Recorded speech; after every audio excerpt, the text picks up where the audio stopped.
जय Hind students, I hope कि आप सभी लोग स्वस्थ होंगे। आप सभी की प्रिपरेशन अच्छी चल रही होगी। यूपीएससी सिविल सर्विस प्रीलिम्स 2023 का फाइनली ऑफिशियल आंसर की आ चुका है। इसके साथ ही आपको ये भी पता होना चाहिए कि इसके आंसर को आने में 1 ईयर का टाइम लगता है। ये यूपीएससी सिविल सर्विस का जो प्रीलिम्स है, मेंस है, ये सब कुछ ऑफलाइन होता है। ओएमआर के माध्यम से आपको आंसर करना होता है। इसके अलावा कुछ इंपॉर्टेंट चीजें हैं जिनके बारे में आपको जानकारी होनी चाहिए। यहाँ पर 100 क्वेश्चंस होते हैं। ये 200 नंबर के हैं। क्वेश्चन हिंदी और इंग्लिश ये केवल इन्हीं 2 लैंग्वेज में रहेंगे। इसके अलावा यहाँ पर अगर आप गलत आंसर करते हैं, एक क्वेश्चन पे गलत आंसर करने पर आपका 1/3 नंबर काट लिया जाएगा।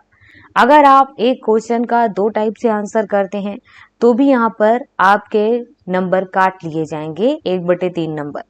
अगर आप किसी भी क्वेश्चन का आंसर नहीं करते हैं तो आपके नंबर नहीं काटे जाएंगे। क्वेश्चन नंबर 1 है, निम्नलिखित कथनों पर विचार कीजिए।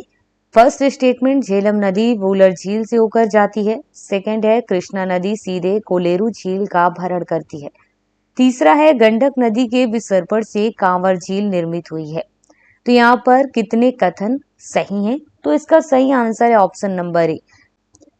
इसके बाद सेकंड नंबर का क्वेश्चन है जिसमें युग्मों पर विचार करना है। एक तरफ पोर्ट दिए हैं और वो पोर्ट क्यों फेमस है ये मिलान करना है। पहले कामराजर पोर्ट है जो भारत में एक कंपनी के रूप में पंजीकृत सबसे पहला प्रमुख पत्तन है। सेकंड, मुंद्रा पोर्ट भारत में निजी स्वामित्व वाला सबसे बड़ा पत्तन। तीसरा है विशाखापट्टनम पोर्ट भारत में सबसे बड़ा आधान पत्तन या कंटेनर पोर्ट। कौन से सही सुमेलित हैं? तो यहाँ पर केवल 2 युग्म हैं जो सही सुमेलित हैं। इसके बाद थर्ड नंबर का क्वेश्चन है जहां पर निम्नलिखित वृक्षों पर विचार करना है। पहला है कटहल, सेकंड है महुआ, तीसरा है सागौन। तो यहाँ पर ये कितने पर्णपाती वृक्ष हैं? तो इनमें जो ऑप्शंस दिए हैं इनमें केवल 2 वृक्ष हैं जो पर्णपाती हैं। इसके बाद चौथा नंबर का क्वेश्चन है जिसमें स्टेटमेंट दिए हुए हैं। फर्स्ट स्टेटमेंट, चीन की तुलना में भारत के पास अधिक कृषि योग्य क्षेत्र है। सेकंड है, चीन की तुलना में भारत में सिंचित क्षेत्र का अनुपात अधिक है। थर्ड है, चीन की तुलना में भारत की कृषि में प्रति हेक्टेयर औसत उत्पादकता अधिक है। तो यहाँ पर कितने स्टेटमेंट सही हैं? तो यहाँ पर फोर्थ में केवल एक स्टेटमेंट सही है। इसके बाद फिफ्थ नंबर का क्वेश्चन है, निम्नलिखित में से कौन सा एक समुद्र स्तर पर पुनरावर्ती गिरावट का सर्वोत्तम उदाहरण है जिससे वर्तमान समय की सुविस्तृत कच्छ भूमि उत्पन्न हुई है? भितरकनिका गरान, मरकनम लवण बेसिन, नौपाड़ा अनूप और कच्छ करण। तो इसका सही आंसर है ऑप्शन नंबर डी, कच्छ करण। क्वेश्चन नंबर 6 है, भारत के कतिपय तटीय क्षेत्रों में प्रचुर मात्रा में उपलब्ध इल्मेनाइट और रूटाइल निम्नलिखित में से किसके समृद्ध स्रोत हैं? तो इसका सही आंसर है ऑप्शन नंबर डी, टाइटेनियम।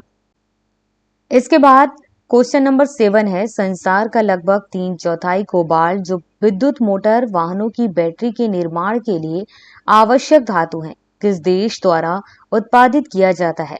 तो इसका सही आंसर है ऑप्शन नंबर सी, कांगो लोकतांत्रिक गणराज्य या democratic Republic of the Congo. Question number 8 है, निम्नलिखित में से कौन सा एक कांगो बेसिन का भाग है? तो इसका सही आंसर है option number A, Cameroon.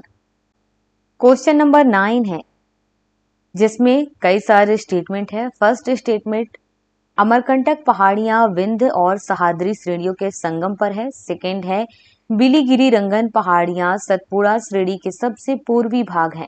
Seshachalam पहाड़ियां पश्चिमी घाट के सबसे दक्षिणी भाग है। कौन सा स्टेटमेंट सही है? तो यहाँ पर कोई भी स्टेटमेंट सही नहीं है। क्वेश्चन नंबर 10 है, भारत की कनेक्टिविटी परियोजनाओं के संदर्भ में निम्नलिखित कथनों पर विचार कीजिए। फर्स्ट स्टेटमेंट, स्वर्णिम चतुर्भुज परियोजना के अधीन पूर्व पश्चिम गलियारा कॉरिडोर डिब्रूगढ़ और सूरत को जोड़ता है। सेकंड है, त्रिपक्षीय राजमार्ग मणिपुर में मोरेह को म्यांमार से होते हुए थाईलैंड में चियांग माई से जोड़ता है।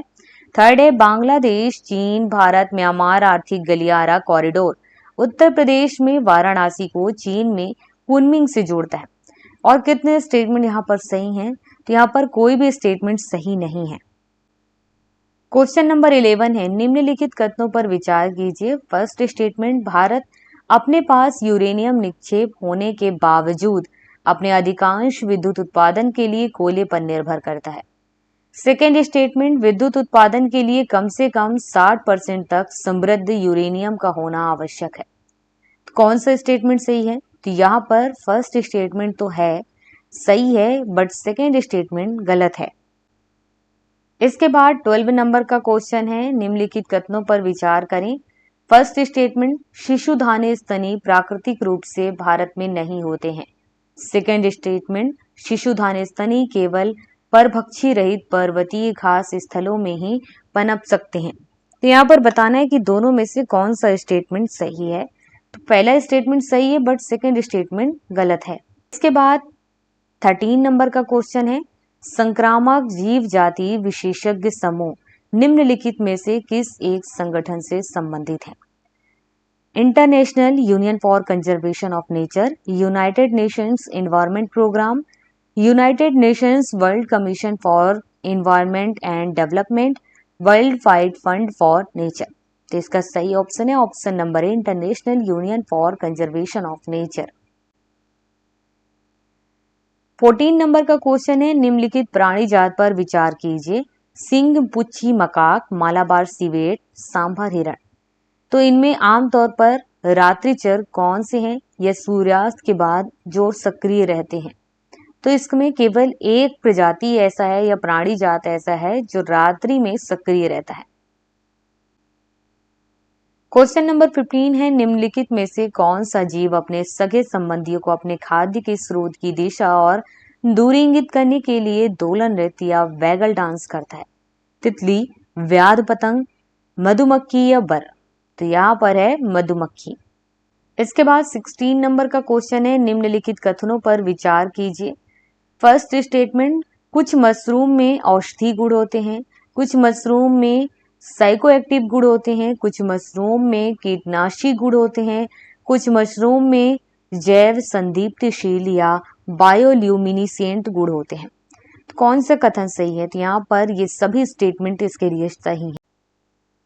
क्वेश्चन नंबर 17 है, भारतीय गिलहरियों के बारे में निम्नलिखित कथनों पर विचार कीजिए। फर्स्ट स्टेटमेंट, वे भूमि में बिल बनाकर अपने नीड़ का निर्माण करती हैं। सेकेंड है, वे अपने भोज्य पदार्थों जैसे कि दृढ़ फलों, नट और बीजों को भूमि के अंदर जमा करती हैं। एंड थर्ड है, वे सर्वभक्षी होते हैं। तो यहाँ पर कौन कौन से स्टेटमेंट सही हैं? तो यहाँ पर केवल 2 स्टेटमेंट हैं जो सही हैं। क्वेश्चन नंबर 18 है, निम्नलिखित कथनों पर विचार करें। फर्स्ट स्टेटमेंट, कुछ सूक्ष्म जीव जल के क्वथनांक से ऊपर के तापमान वाले वातावरण में पनप सकते हैं। सेकेंड है, कुछ सूक्ष्म जीव जल की हिमांक से नीचे के तापमान वाले वातावरण में पनप सकते हैं। थर्ड है, कुछ सूक्ष्म जीव 3 से कम पीएच वाले अत्यंत अम्लीय वातावरण में पनप सकते हैं। कितने कथन सही हैं? तो यहाँ पर सभी कथन सही हैं। क्वेश्चन नंबर 19 है, निम्नलिखित में से कौन किसी वृक्ष या लकड़ी के लट्ठे में बने छिद्रों में से कीट को खुरचने के लिए लकड़ी का औजार बनाता है?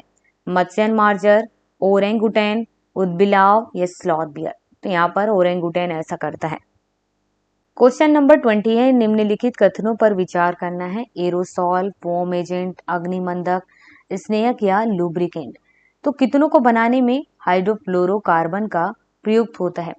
तो यहाँ पर केवल 3 ऐसे हैं जहां पर हाइड्रोफ्लोरोकार्बन का यूज होता है।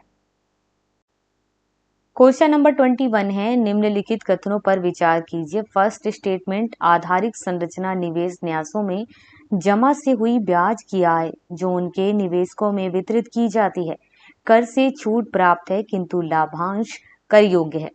सेकेंड स्टेटमेंट, वित्तीय परिसंपत्तियों का प्रतिभूतिकरण और पुनर्गठन तथा प्रतिभूति हित का प्रवर्तन अधिनियम 2002 के अधीन इनविट्स को ऋणी के रूप में मान्यता प्राप्त है। तो यहाँ पर 21 में फर्स्ट स्टेटमेंट गलत है, बट सेकेंड स्टेटमेंट सही है। क्वेश्चन नंबर 22 है, यहाँ पर स्टेटमेंट पर विचार करना है। फर्स्ट स्टेटमेंट, कोविड विश्वमारी के बाद के हाल के विगत काल में पूरे विश्व में अनेक केंद्रीय बैंकों ने ब्याज दरें बढ़ा दी थी। सेकेंड स्टेटमेंट, आमतौर पर केंद्रीय बैंक मानते हैं कि उनके पास बढ़ती हुई उपभोक्ता कीमतों का मौद्रिक नीति के उपायों से प्रतिकार करने की सामर्थ्य है। तो यहाँ पर दोनों स्टेटमेंट सही है and second statement first statement की व्याख्या कर रहा है। क्वेश्चन नंबर 23 है, जहां पर स्टेटमेंट दिए। फर्स्ट स्टेटमेंट, ऐसी संभावना है कि कार्बन बाजार जलवायु परिवर्तन से निपटने का एक सबसे व्यापक साधन हो जाए। सेकेंड स्टेटमेंट, कार्बन बाजार संसाधनों को प्राइवेट सेक्टर से राज्य को हस्तांतरित कर देते हैं। तो यहाँ पर दोनों स्टेटमेंट सही है, but second statement first statement की व्याख्या नहीं कर रहा है। क्वेश्चन नंबर 24 है, भारतीय रिजर्व बैंक की निम्नलिखित में से किस एक गतिविधि को बंध्यकरण या स्टेरिलाइजेशन के एक भाग के रूप में माना जाता है? फर्स्ट, खुला बाजार कार्रवाई का संचालन। सेकंड है, निपटारा और भुगतान प्रणालियों की निगरानी। थर्ड है, केंद्र सरकार और राज्य सरकारों के लिए ऋण एवं रोकड़ प्रबंधन। फोर्थ है, गैर बैंक वित्तीय संस्थानों के कार्यों का विनियमन। यहाँ पर 24 में फर्स्ट वाला ऑप्शन सही है, खुला बाजार कार्रवाई का संचालन। क्वेश्चन नंबर 25 है, निम्नलिखित बाजारों पर विचार कीजिए। फर्स्ट, सरकारी बॉन्ड बाजार। सेकंड, शीघ्रावधि द्रव्य बाजार, कॉल मनी मार्केट। थर्ड है, कोष पत्र बाजार या ट्रेजरी बिल मार्केट। और स्टॉक बाजार। पूंजी बाजार में उपयुक्त में से कितने शामिल हैं? तो यहाँ पर ऑप्शन नंबर बी, यहाँ पर केवल 2 शामिल हैं। क्वेश्चन नंबर 26 है, निम्नलिखित में से कौन सा एक लघु कृषक बड़े खेत की संकल्पना का सर्वोत्तम वर्णन है? फर्स्ट है, युद्ध के कारण अपने देशों से बड़ी संख्या में विस्थापित लोगों का एक बड़ी खेती योग्य जमीन देकर जिसमें वे सामूहिक खेती कर उपज को आपस में बांटते हैं, पुनः स्थापन करना। और सेकंड है, किसी क्षेत्र के अनेक सीमांत कृषक अपने आप को समूहों में विस्थापित कर चुनिंदा कृषि संक्रियाओं में समकालन और संगति लाते हैं। थर्ड है, किसी क्षेत्र के अनेक सीमांत कृषक मिलकर किसी निगमित निकाय के साथ संविदा कर अपनी जमीन उस निगमित निकाय को किसी नियत अवधि के लिए दे देते हैं, जिसके लिए वह निगमित निकाय कृषकों को एक सहमत राशि का भुगतान करता है। एंड लास्ट है या फोर्थ ऑप्शन है, कोई कंपनी किसी क्षेत्र की कुछ संख्या में लघु कृषकों को ऋण, तकनीकी जानकारियां और सामग्री की निविष्टियां प्रदान करती है ताकि वे कंपनी की विनिर्माण प्रक्रिया और वाणिज्यिक उत्पादन के लिए उसकी जरूरतों के कृषि पण्य का उत्पादन करें। तो यहाँ पर 26 का क्वेश्चन जो है सही है, option number B. Question number 27 है, जहां पर 3 स्टेटमेंट है। फर्स्ट स्टेटमेंट, भारत सरकार काले तिल के बीजों के लिए न्यूनतम समर्थन कीमत उपलब्ध कराती है। सेकंड है, काले तिल की खेती खरीफ की फसल के रूप में की जाती है। थर्ड है, भारत की कुछ जनजाति लोग काले तिल के बीजों का तेल भोजन पकाने के लिए प्रयोग में लाते हैं। तो कितने यहाँ पर स्टेटमेंट सही हैं? तो यहाँ तीनों ही स्टेटमेंट सही हैं। क्वेश्चन नंबर 28 है, निम्नलिखित परिसंपत्तियों में निवेशों पर विचार कीजिए। ब्रांड पहचान, माल सूची, बौद्धिक संपदा, ग्राहकों की डाक सूची। तो उपयुक्त में कितने अमूर्त निवेश माने जाते हैं? तो यहाँ पर केवल 3 यहाँ पर ऐसे हैं जो अमूर्त निवेश माने जाते हैं। क्वेश्चन नंबर 29 है, निम्नलिखित पर विचार कीजिए। जननांकी निष्पादन, वन और पारिस्थितिकी शासन सुधार, स्थिर सरकार कर एवं राजकोषीय प्रयास। समस्तर कर अवक्रमण के लिए 15वें वित्त आयोग ने उपयुक्त में से कितने को जनसंख्या, क्षेत्रफल और आय के अंतर के अलावा निकष के रूप में प्रयुक्त किया? तो यहाँ पर केवल 3 विचार है जिसका आय के अंतर के अलावा निकष के रूप में प्रयुक्त किया गया है। क्वेश्चन नंबर 30 है, निम्नलिखित आधारित संरचना क्षेत्रों पर विचार कीजिए। किफायती आवास, सर्वसाधारण द्रुत परिवहन, स्वास्थ्य देखभाल, पुनर्नवीनीकरण ऊर्जा। उपयुक्त में से कितनों पर यूएनओपीएस आधारित संरचना और नवाचार में धारणीय निवेश पहल अपने निवेशों के लिए ध्यान केंद्रित करते हैं? तो यहाँ पर 3 विचार हैं जो सही हैं। क्वेश्चन नंबर 31 है, सारभूत रूप में विधि की सम्यक प्रक्रिया का अभिप्राय क्या है? नैसर्गिक न्याय का सिद्धांत, विधि द्वारा स्थापित पद्धति, विधि की निष्पक्ष प्रयुक्ति और विधि के समक्ष समता। तो यहाँ पर नैसर्गिक न्याय का सिद्धांत, ऑप्शन नंबर ए सही है। क्वेश्चन नंबर 32 है, जहां पर 2 स्टेटमेंट है। फर्स्ट स्टेटमेंट, भारत में दैनंदिन जल प्रशासन के लिए जेलों का अनुरक्षण राज्य सरकारें अपने नियमों और विनियमों से करती हैं। सेकंड है भारत में जेल का नियंत्रण जेल अधिनियम 1894 द्वारा किया जाता है, जिससे जेल का विषय स्पष्ट रूप से प्रांतीय सरकारों के नियंत्रण में रहा है। तो यहाँ पर दोनों स्टेटमेंट सही है एंड सेकंड स्टेटमेंट फर्स्ट की व्याख्या कर रहा है। क्वेश्चन नंबर 34 है, भारत में निम्नलिखित में से किस संविधान संशोधन के लिए व्यापक रूप से यह माना गया है कि उसे मूल अधिकारों की न्यायिक व्याख्या को अधिभूत करने के लिए अधिनियमित किया गया है। तो यहाँ पर जितने भी ऑप्शंस दिए गए हैं सही है गलत है कुछ नहीं कहा जा सकता, क्योंकि यूपीएससी ने इस क्वेश्चन को ड्रॉप कर दिया है। क्वेश्चन नंबर 35 है, भारत के निम्नलिखित संगठनों निकायों पर विचार कीजिए। राष्ट्रीय पिछड़ा वर्ग आयोग, मानव अधिकार आयोग, राष्ट्रीय विधि आयोग, राष्ट्रीय उपभोक्ता विवाद निवारण आयोग। तो कितने संवैधानिक निकाय हैं ये बताना है। तो 35 में केवल एक है जो संवैधानिक निकाय है। इसके बाद क्वेश्चन नंबर 36 है, निम्नलिखित कथनों पर विचार कीजिए। फर्स्ट है, यदि भारत के राष्ट्रपति का निर्वाचन भारत के उच्चतम न्यायालय द्वारा शून्य घोषित कर दिया जाता है तो ऐसे विनिश्चय की तिथि से पूर्व राष्ट्रपति के पद के कर्तव्यों के निष्पादन में राष्ट्रपति के द्वारा किए गए सभी कृत्य अविधिमान्य हो जाते हैं। सेकंड है, भारत के राष्ट्रपति के पद के लिए निर्वाचन इस आधार पर मुलतवी किया जा सकता है कि कुछ विधान सभाएं विघटित हो गई हैं और उनके निर्वाचन अभी होने शेष हैं। थर्ड है, कोई विधेयक भारत के राष्ट्रपति को प्रस्तुत किए जाने पर संविधान द्वारा विहित की गई समय सीमा के अंदर राष्ट्रपति को अपनी अनुमति देनी होती है। कौन से कथन सही है? तो यहाँ पर कोई भी स्टेटमेंट सही नहीं है। क्वेश्चन नंबर 37 है, भारतीय संसद में वित्त विधेयक और धन विधेयक के संदर्भ में निम्नलिखित कथनों पर विचार कीजिए। फर्स्ट है, जब लोकसभा वित्त विधेयक को राज्यसभा में भेजती है तो राज्यसभा उस विधेयक को संशोधित या अस्वीकृत कर सकती है। सेकंड है, जब लोकसभा धन विधेयक को राज्यसभा में भेजती है तो राज्यसभा उस विधेयक को संशोधित या अस्वीकृत नहीं कर सकती है, वह केवल अनुशंसाएं कर सकती है।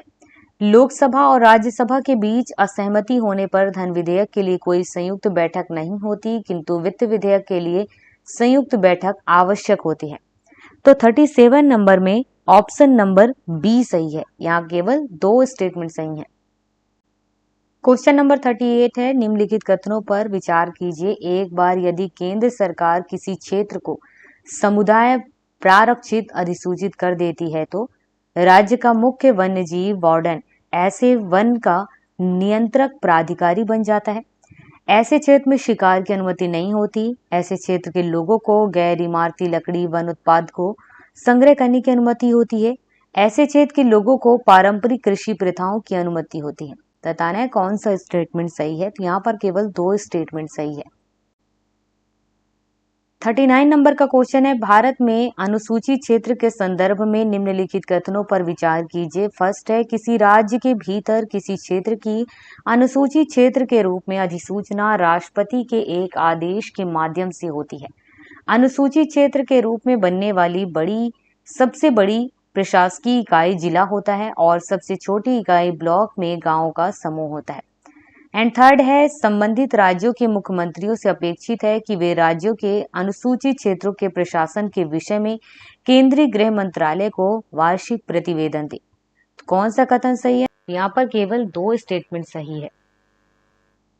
क्वेश्चन नंबर 40 है, दो स्टेटमेंट हैं। फर्स्ट है, भारत के उच्चतम न्यायालय ने अपने कतिपय निर्णयों में यह विचारण किया है कि भारत के संविधान के अनुच्छेद 16(4) के अधीन बनाई गई आरक्षण नीतियां प्रशासन की दक्षता को बनाए रखने के लिए अनुच्छेद 335 द्वारा सीमित होगी।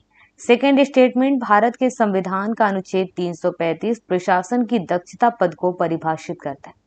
तो यहाँ पर फर्स्ट स्टेटमेंट तो सही है बट सेकेंड गलत है। क्वेश्चन नंबर 41 है, धान्य कटक जो महासंघिकों के अधीन एक प्रमुख बौद्ध केंद्र के रूप में समृद्ध हुआ निम्नलिखित में से किसी एक क्षेत्र में अवस्थित था। तो इसका सही आंसर ऑप्शन नंबर ए आंध्र। इसके बाद है 42 नंबर का क्वेश्चन कि प्राचीन भारत के संदर्भ में निम्नलिखित कथनों पर विचार कीजिए। स्तूप की संकल्पना मूलतः बौद्ध संकल्पना है। स्तूप आमतौर पर अवशेषों का निक्षेपागार होता था। बौद्ध परंपरा में स्तूप एक संकल्प अर्पित या स्मारक संरचना होती थी। कितने कथन यहाँ पर सही है? तो यहाँ पर केवल दो स्टेटमेंट हैं जो सही हैं। क्वेश्चन नंबर 43 है, प्राचीन दक्षिण भारत के संदर्भ में कोरकई, पूमपुहार और मुचीर किस रूप में विख्यात थी? तो यहाँ पर राजधानी नगर, पत्तन, लौह और इस्पात निर्माण केंद्र के रूप में या जैर तीन थरकरों के चैत्य के रूप में, बताइए। तो यह 43 में ऑप्शन नंबर बी सही है, पत्तन के रूप में। क्वेश्चन नंबर 44 है, निम्नलिखित में से कौन सा एक संगम कविताओं में यथावर्णित वट कीरूतल की प्रथा को स्पष्ट करता है? राजाओं द्वारा महिला अंगरक्षिकाओं को नियुक्त करना, राज दरबारों में विद्वानों का धर्म और दर्शन से जुड़े विषयों पर विचार विमर्श करने हेतु एकत्र होना, किशोरियों द्वारा कृषि क्षेत्रों की निगरानी करना और चिड़ियों तथा पशुओं को भगाना, युद्ध में पराजित राजा का आमरण अनशन कर अनुष्ठानिक मृत्यु वरण करना। तो यहाँ पर 44 में ऑप्शन नंबर डी सही है। क्वेश्चन नंबर 45 है, निम्नलिखित साम्राज्यों पर विचार कीजिए। होयसर, गहड़वाल, काकतीय, यादव। उपयुक्त में से कितने साम्राज्यों ने अपने राजआद 8वीं शताब्दी ईस्वी में स्थापित किए? तो 45 में यहाँ पर ऑप्शन नंबर डी सही है, इनमें से कोई नहीं। क्वेश्चन नंबर 46 है, प्राचीन भारतीय इतिहास के संदर्भ में निम्नलिखित युग्मों पर विचार करें। यहाँ पर साहित्यिक कृतियां दी हुई हैं और रचनाकार देवी चंद्रगुप्तम, बिल्हड़, हम्मीर महाकाव्य, नय चंद्र सूरी, मिलिंद पनय, नागार्जुन, नीति वाक्यामृत, सोमदेव सूरी। तो यहाँ पर केवल 2 युग्म हैं जो सही हैं। क्वेश्चन नंबर 47 है, आत्मा केवल जंतु और पादप जीवन की संपदा नहीं है, बल्कि शिलाओं, प्रवाहित जलधाराओं और अन्य अनेक प्राकृतिक वस्तुओं की भी है, जिन्हें अन्य धार्मिक संप्रदाय जीवित नहीं मानते हैं। उपयुक्त कथन प्राचीन भारत के निम्नलिखित में से किसी एक धार्मिक संप्रदाय के एक मूलभूत विश्वास को प्रतिबिंबित करते हैं? तो ये जैन परंपरा का मूलभूत विश्वास है। क्वेश्चन नंबर 48 है, विजयनगर साम्राज्य के इनमें से किस एक शासक ने तुंगभद्रा नदी पर एक विशाल बांध निर्मित किया और नदी से राजधानी नगर तक कई किलोमीटर लंबी एक नहर और पुलिया का निर्माण किया? तो यहाँ पर इसका सही ऑप्शन है ऑप्शन नंबर ए, देवराय प्रथम। क्वेश्चन नंबर 49 है, मध्यकालीन गुजरात के इनमें से किस एक शासक ने दीव को पुर्तगालियों के सुपुर्द कर दिया? तो इसमें सही ऑप्शन है बहादुर शाह। क्वेश्चन नंबर 50 है, निम्नलिखित में से किस एक एक्ट द्वारा बंगाल के गवर्नर जनरल को भारत के गवर्नर जनरल के रूप में अभिहित किया गया था? तो इसका सही आंसर है 1833 का चार्टर एक्ट। क्वेश्चन नंबर 51 है, जननी सुरक्षा योजना के संबंध में निम्नलिखित कथनों पर विचार कीजिए। यह राज्यों के स्वास्थ्य विभाग की एक सुरक्षित मातृत्व की योजना है। इसका उद्देश्य गरीब गर्भवती महिलाओं में मातृ एवं नवजात शिशु मृत्यु दर में कमी लाना है। इसका लक्ष्य गरीब गर्भवती महिलाओं के लिए स्वास्थ्य केंद्रों में प्रसव को बढ़ावा देना है। इसके उद्देश्यों में 1 वर्ष की आयु तक के बीमार बच्चों को लोक स्वास्थ्य सुविधाएं प्रदान करना है। कौन सा स्टेटमेंट सही है? तो 51 में केवल 2 स्टेटमेंट सही हैं। क्वेश्चन नंबर 52 है, एनीमिया मुक्त भारत रणनीति के अंतर्गत की जा रही व्यवस्थाओं के संदर्भ में निम्नलिखित कथनों पर विचार कीजिए। इसमें स्कूल जाने से पूर्व के मतलब कि प्री स्कूल बच्चों, किशोरों और गर्भवती महिलाओं के लिए रोग निरोधक कैल्शियम पूरकता प्रदान की जाती है। इसमें शिशु जन्म के समय देरी से रज्जु बंद करने के लिए अभियान चलाया जाता है। इसमें बच्चों और किशोरों की निर्धारित अवधियों पर कृमि मुक्ति की जाती है।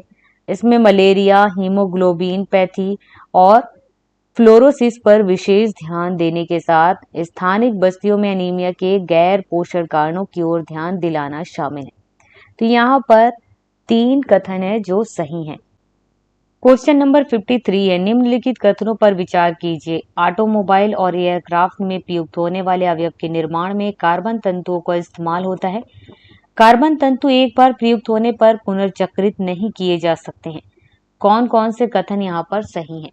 तो यहाँ पर केवल ऑप्शन ए सही है। क्वेश्चन नंबर 54 है, निम्नलिखित क्रियाओं पर विचार कीजिए। कार क्रैश, टक्कर का जिससे एयरबैग लगभग तुरंत फैल जाता है, पता लगाना। लैपटॉप, अचानक धरातल पर गिर पड़ने का जिससे हार्ड ड्राइव तुरंत बंद हो जाता है, पता लगाना। स्मार्टफोन के झुकाव का जिससे पोर्ट्रेट और लैंडस्केप मोड के बीच प्रदर्शन घूम जाता है, पता लगाना।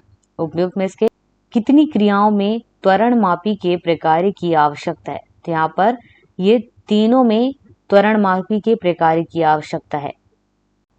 क्वेश्चन नंबर 55 है, पुनर्संचारणशील एक्वाकल्चर प्रणाली में जैव निस्यंदकों बायोफिल्टर की भूमिका के संदर्भ में निम्नलिखित कथनों पर विचार कीजिए। जैव निस्यंदक बिना खाए हुए मत्स्य चारे को हटाकर अवशिष्ट उपचार प्रदान करते हैं। जैव निस्यंदक मत्स्य अपशिष्ट में विद्यमान अमोनिया को नाइट्रेट में बदल देते हैं। जैव निस्यंदक जल में मत्स्य के लिए पोषक तत्व के रूप में फास्फोरस को बढ़ाते हैं। यहाँ पर केवल 2 कथन है जो सही है। इसके बाद 56 नंबर का क्वेश्चन है, युग्मों पर विचार करना है। एक तरफ अंतरिक्ष में पिंड और वर्णन इनके बारे में बताया गया है। पहला है सीफिड, अंतरिक्ष में धूल और गैस के विशाल बादल। निहारिकाएं, तारे जो आवर्ती रूप से जलते बुझते हैं। पल्सर, न्यूट्रॉन तारे जो जब बनते हैं जब विशाल तारों का ईंधन खत्म हो जाता है और उनका निपात हो जाता है। यहाँ पर केवल एक युग्म है जो सही सुमेलित है।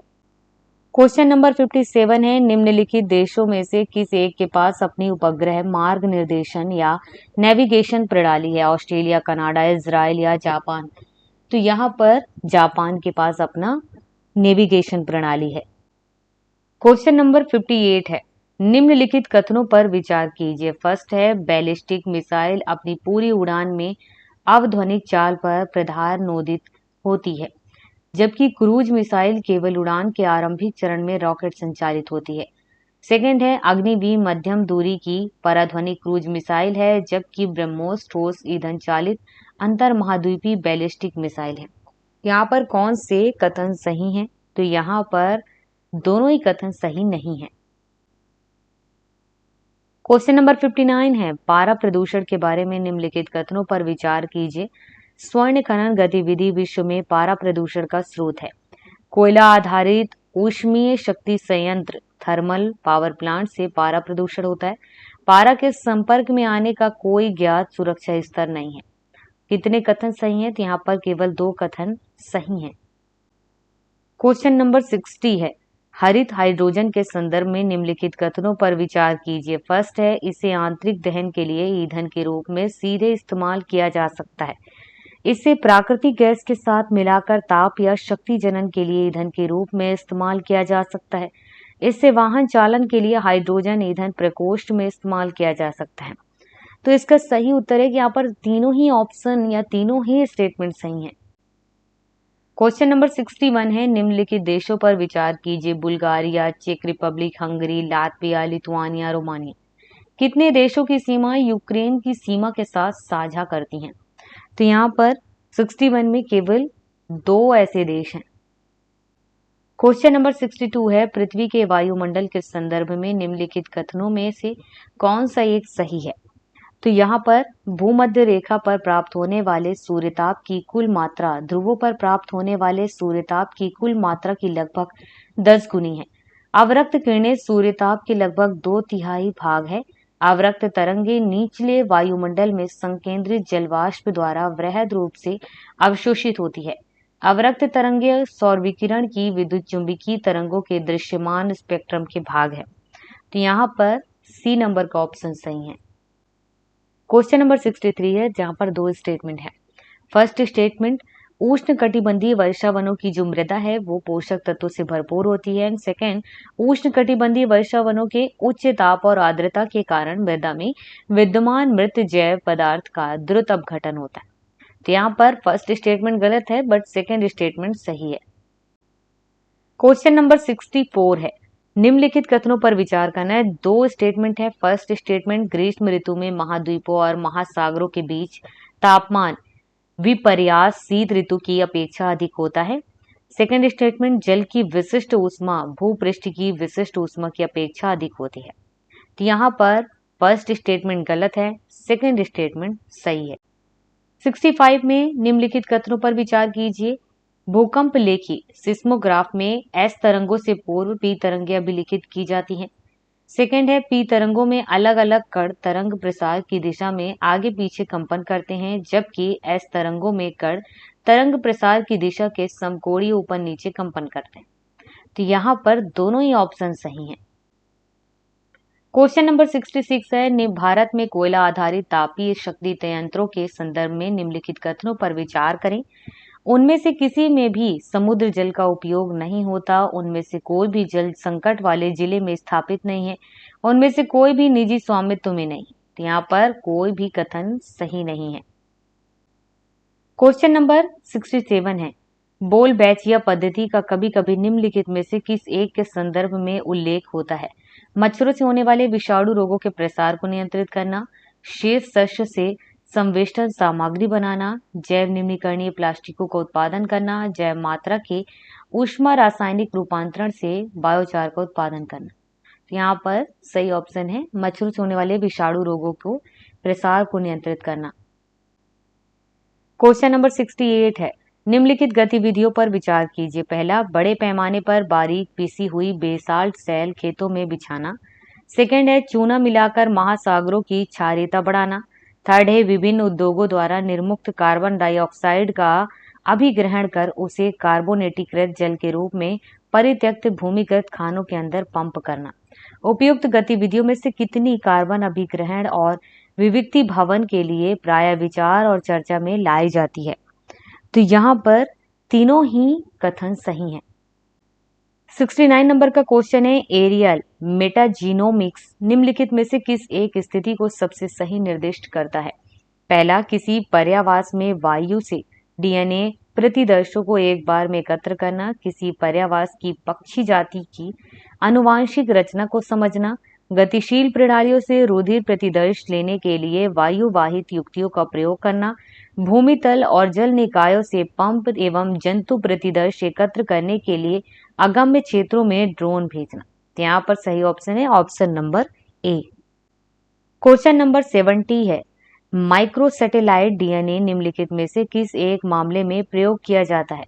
प्राणी जात की विभिन्न जातियों के बीच विकास परक संबंधों का अध्ययन करना, स्टेम कोशिकाओं को विविध प्रकार्यात्मक ऊतकों में रूपांतरित होने के लिए उद्दीप्त करना, उद्यान कृषि के पादपों के क्लोनी प्रसार को संवर्धित करना, किसी समष्टि में श्रृंखलाबद्ध औषध परीक्षण कर औषध को प्रभावकारिता का आकलन करना। यहाँ पर सही आंसर है ऑप्शन नंबर ए।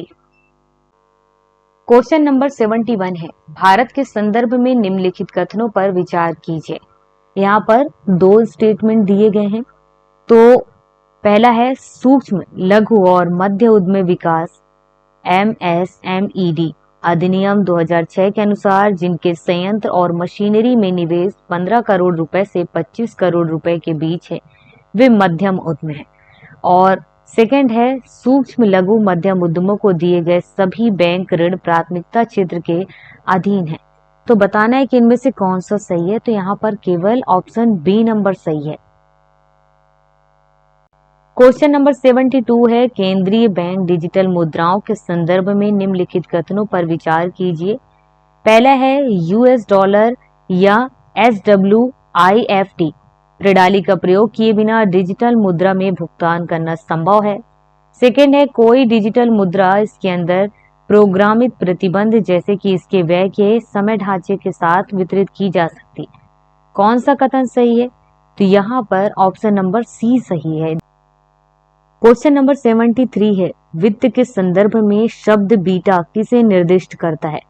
अलग अलग प्लेटफॉर्मों से साथ साथ किसी परिसंपत्ति को खरीदने और बेचने की प्रक्रिया। सेकंड है, किसी पोर्टफोलियो प्रबंधक की जोखिम और प्रतिफल के बीच संतुलन लाने की निवेश कार्यनीति। थर्ड है, एक प्रकार का व्यवस्थागत जोखिम जो वहां उत्पन्न होता है जहां पूर्ण प्रतिरक्षा संभव नहीं है। एंड फोर है, एक संख्यात्मक मान जो पूरे स्टॉक बाजार में होने वाले परिवर्तनों के प्रति किसी स्टॉक के विचलनों को मापता है। इसका सही आंसर है option number D. Question number 74 है, निम्नलिखित कथनों पर विचार करें। फर्स्ट है, स्वयं सहायता समूह कार्यक्रम मूलतः भारतीय स्टेट बैंक द्वारा वित्तीय रूप से वंचितों को लघु ऋण प्रदान कर प्रारंभ किया गया था। सेकंड है, किसी SHG में समूह के सभी सदस्य उस ऋण के लिए उत्तरदायी लेते हैं जो ऋण कोई अकेला सदस्य लेता है। थर्ड है, क्षेत्रीय ग्रामीण बैंक और अनुसूचित वाणिज्यिक बैंक SHG के समर्थन देते हैं। तो यहाँ पर 74 में केवल दो कथन है जो सही हैं। क्वेश्चन नंबर 75 है, निम्नलिखित कथनों पर विचार कीजिए। फर्स्ट स्टेटमेंट, भारत की सार्वजनिक क्षेत्र स्वास्थ्य देखभाल प्रणाली सीमित निरोधक, वर्धक और पुनः देखभाल के साथ मुख्यतः रोगनाशक व्यवस्था पर ध्यान केंद्रित करती है। सेकंड है, भारत के स्वास्थ्य देखभाल प्रदान करने के विकेंद्रीकृत उपागम के अंतर्गत राज्य प्राथमिक रूप से स्वास्थ्य सेवाओं को जुटाने के लिए उत्तरदायी है। तो यहाँ पर दोनों स्टेटमेंट सही तो हैं, बट फर्स्ट स्टेटमेंट की व्याख्या सेकंड स्टेटमेंट नहीं कर रहा है। क्वेश्चन नंबर 77 है, निम्नलिखित कथनों पर विचार कीजिए। फर्स्ट है, भारत के संविधान के अनुसार केंद्र सरकार का यह एक दायित्व है कि वह राज्यों को आंतरिक विक्षोभों से बचाए। सेकंड है, भारत का संविधान राज्यों को निवारक निरोध में रखे जा रहे किसी व्यक्ति को विधिक काउंसिल उपलब्ध कराने से छूट प्रदान करता है। थर्ड है, आतंकवाद निवारण अधिनियम 2002 के अनुसार पुलिस के समक्ष अभियुक्त की संस्वीकृति को साक्ष्य के रूप में प्रयुक्त नहीं किया जा सकता है। बताना है कि कौन से कथन या कितने कथन सही हैं। यहाँ पर केवल 2 स्टेटमेंट सही हैं। क्वेश्चन नंबर 78 है, निम्नलिखित में से कौन सा एक देश दशकों से गृह कलह और खाद्य संकट से त्रस्त रहा है तथा हाल के पिछले दिनों में अति गंभीर दुर्भिक्ष के लिए समाचारों में था? तो यहाँ पर अंगोला, कोस्टारिका, इक्वाडोर, सोमालिया यहाँ पर ऑप्शंस में है। इसका सही आंसर है option number D, Somalia. Question number 79 है, निम्नलिखित स्टेटमेंट पर विचार करना है। फर्स्ट वाला है, भारत में जैव विविधता प्रबंधन समितियां नागोया प्रोटोकॉल के उद्देश्यों को हासिल करने के लिए प्रमुख कुंजी है। सेकंड है, जैव विविधता प्रबंधन समितियों के अपने क्षेत्राधिकार के अंतर्गत जैविक संसाधनों तक पहुंच के लिए संग्रह शुल्क लगाने की शक्ति सहित पहुंच और लाभ सहभागिता निर्धारित करने के लिए महत्वपूर्ण प्रकार है। तो यहाँ पर दोनों ही ऑप्शन सही हैं।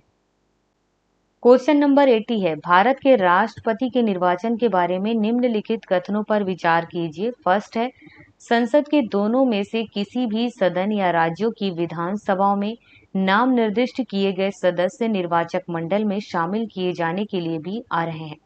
सेकेंड है, निर्वाच्य विधानसभा सीटें जितनी अधिक होती हैं उस राज्य के प्रत्येक एमएलए के वोट का मान भी उतना ही अधिक होता है। थर्ड है, मध्य प्रदेश के प्रत्येक एमएलए के वोट का मान केरल के प्रत्येक एमएलए वोट के मान से अधिक है। एंड फोर्थ है, पुदुचेरी के प्रत्येक एमएलए के वोट का मान अरुणाचल प्रदेश के प्रत्येक एमएलए के वोट के मान से अधिक है, क्योंकि अरुणाचल प्रदेश की तुलना में पुदुचेरी में कुल जनसंख्या का निर्वाच्य सीटों की कुल संख्या से अनुपात अधिक है। यहाँ पर केवल एक स्टेटमेंट सही है।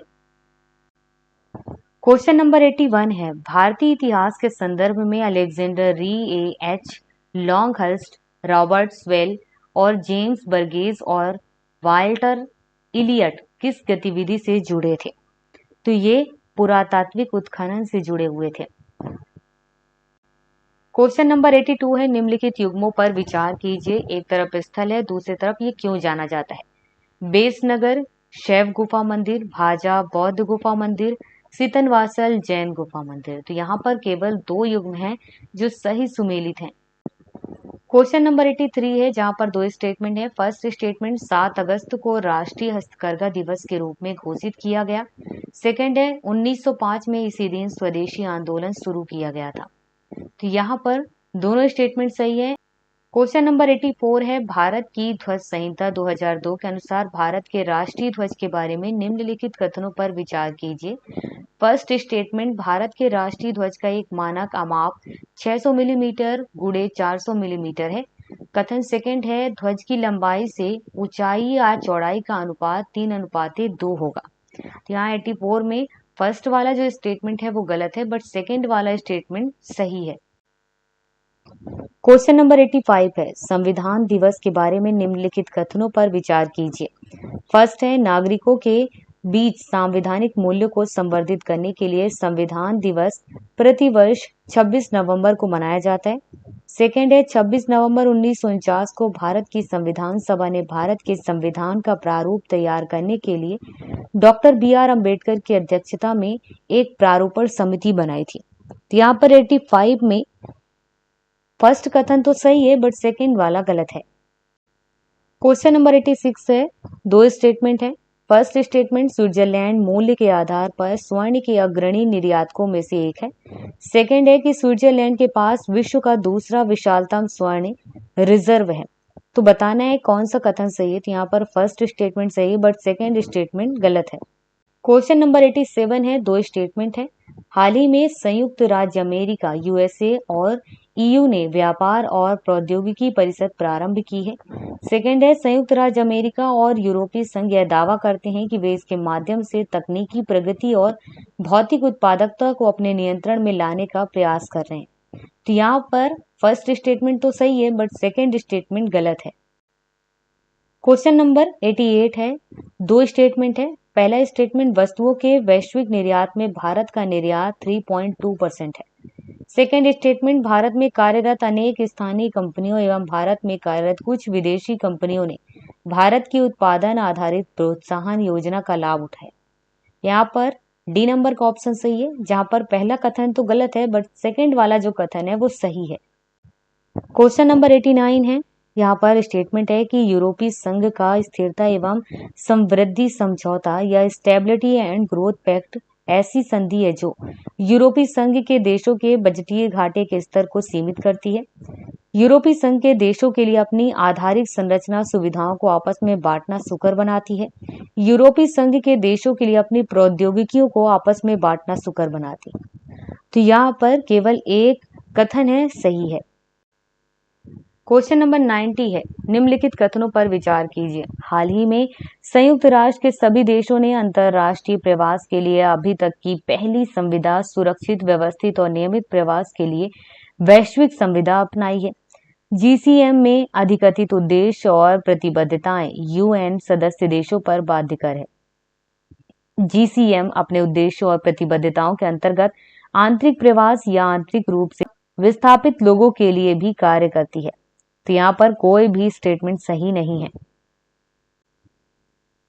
क्वेश्चन नंबर 91 है, होम गार्ड के संदर्भ में निम्नलिखित कथनों पर विचार कीजिए। फर्स्ट, होम गार्ड को होम गार्ड अधिनियम और केंद्र सरकार के नियमों के अधीन समुत्थापित किया जाता है। सेकेंड है, होम गार्ड की भूमिका आंतरिक सुरक्षा बनाए रखने में पुलिस को सहायक बल के रूप में सेवा देना है। थर्ड है, अंतर्राष्ट्रीय सीमा तटीय क्षेत्रों में घुसपैठ करने के रोकने के लिए कुछ राज्यों में सीमा विंग होम गार्ड बटालियन समुत्थापित की गई है। यहाँ पर केवल दो कथन हैं जो सही हैं। इसके बाद 92 है, जिसमें कहा गया है कि भारत के संदर्भ में निम्नलिखित युग्मों पर विचार करें। एक तरफ कृत्य है और यह कृत्य जिस अधिनियम के अधीन आता है वो दिया है। पहला, अनाधिकृत रूप से पुलिस या सेना की वर्दी को पहनना, शासकीय गुप्त बात अधिनियम 1930। सेकंड है, किसी पुलिस अधिकारी या सैनिक अधिकारी के ड्यूटी में तैनात होने के दौरान जानबूझकर उन्हें गुमराह करना या अन्यथा उनके साथ हस्तक्षेप करना, ये भारतीय साक्ष्य अधिनियम 1872। तीसरा है, बंदूक तोप से अनुष्ठान परक गोली गोला दागना जिससे अन्य लोगों की व्यक्तिगत सुरक्षा के लिए जोखिम हो सकता है, ये आयुध संशोधन अधिनियम 2019। तो यहाँ पर इसमें केवल दो है ऐसे कथन जो सही हैं, यह दो कृत्य हैं जो सही हैं। क्वेश्चन नंबर 93 है, जहां पर युग्म बताना है कि समाचार में कुछ टॉपिक है जो उल्लिखित रहे हैं, क्यों रहे हैं, रीजन दिए हैं। जैसे कि उत्तरी कीवू और इटोरी, आर्मीनिया और अजरबैजान के बीच युद्ध, नारगोनो और काराबाख ये मोजाम्बिक में, उपलव और खेरासान और जपोरीजिया ये इजराइल और लेबनान के बीच विवाद। तो यहाँ पर कोई भी स्टेटमेंट सही नहीं है या कोई सही सुमेलित नहीं है। क्वेश्चन नंबर 94 है, दो स्टेटमेंट। फर्स्ट स्टेटमेंट दिया है कि इजराइल ने कुछ अरब राज्यों के साथ राजनयिक संबंध स्थापित किए। सेकंड है, अरब शांति पहल सऊदी अरब की मध्यस्थता से इजराइल और अरब लीग के बीच हस्ताक्षरित हुआ है। तो यहाँ पर फर्स्ट वाला स्टेटमेंट सही है बट सेकंड स्टेटमेंट गलत है। क्वेश्चन नंबर 95 है, खेल पुरस्कारों के संदर्भ में निम्नलिखित युग्मों पर विचार कीजिए। जहां पर कहा गया है मेजर ध्यानचंद खेल रत्न पुरस्कार किसी खिलाड़ी द्वारा पिछले 4 वर्षों की अवधि के दौरान सबसे शानदार उत्कृष्ट प्रदर्शन के लिए दिया जाता है। सेकंड है, अर्जुन पुरस्कार किसी खिलाड़ी द्वारा जीवन काल की उपलब्धियों के लिए। थर्ड है, द्रोणाचार्य पुरस्कार उन प्रतिष्ठित प्रशिक्षकों को सम्मानित करने के लिए जिन्होंने सफलतापूर्वक खिलाड़ियों या टीमों को प्रशिक्षित किया है। एंड फोर्थ है राष्ट्रीय खेल प्रोत्साहन पुरस्कार, खिलाड़ियों द्वारा रिटायर होने के बाद भी किए गए योगदान की सराहना करने के लिए। यहाँ पर केवल 2 स्टेटमेंट सही है। क्वेश्चन नंबर 96 है 44वें शतरंज ओलंपियाड 2022 के बारे में निम्नलिखित कथनों पर विचार कीजिए। यह पहली बार था जब शतरंज ओलंपियाड भारत में आयोजित किया गया। सेकंड है इसके अधिकृत शुभंकर को तंबी नाम दिया गया था। थर्ड है ओपन सेक्शन में जीतने वाली टीम के लिए ट्रॉफी वेरा मेंची कप होती है। फोर्थ है महिला विभाग में जीतने वाली टीम के लिए ट्रॉफी हैमिल्टन रसेल कप होती है। यहाँ पर केवल 2 स्टेटमेंट सही है। क्वेश्चन नंबर 97 है निम्नलिखित युग्मों पर विचार करें। एक तरफ समाचार में उल्लेखित संघर्ष का क्षेत्र है और वो कहाँ पर स्थित है ये, जैसे कि Donbas, Syria, Kachin, Ethiopia, Tigray, उत्तरी यमन। तो यहाँ पर कोई भी सही सुमेलित नहीं है। क्वेश्चन नंबर 98 है हाल के वर्षों में चाड, गिनी, माली और सूडान ने निम्नलिखित में से किस एक कारण से अंतरराष्ट्रीय ध्यान आकर्षित किया जो इन सभी देशों से संबंधित है? दुर्लभ मृदा तत्वों से समृद्ध निक्षेपों की खोज, चीनी सैन्य बेस का स्थापित होना, सहारा मरुस्थल का दक्षिणाभिमुखी प्रसार या सफल तख्ता पलट। यहाँ पर सही आंसर है option number D. Question number 99 है निम्नलिखित भारी उद्योगों पर विचार कीजिए। उर्वरक संयंत्र, तेल शोधक कारखाने, इस्पात संयंत्र। उपयुक्त में से कितने उद्योगों के विकार्बनन में हरित हाइड्रोजन की महत्वपूर्ण भूमिका होने की अपेक्षा है? यहाँ पर ये तीनों स्टेटमेंट सही है। एंड लास्ट 100 क्वेश्चन है कि G20 के बारे में निम्नलिखित कथनों पर विचार कीजिए। फर्स्ट में G20 समूह की मूल रूप से स्थापना वित्त मंत्रियों और केंद्रीय बैंक के गवर्नर द्वारा अंतरराष्ट्रीय आर्थिक और वित्तीय मुद्दों पर चर्चा के मंच के रूप में की गई थी। सेकेंड है डिजिटल सार्वजनिक बुनियादी ढांचा भारत की G20 प्राथमिकताओं में से एक है। तो कौन सा स्टेटमेंट सही है? यहाँ पर दोनों स्टेटमेंट सही है।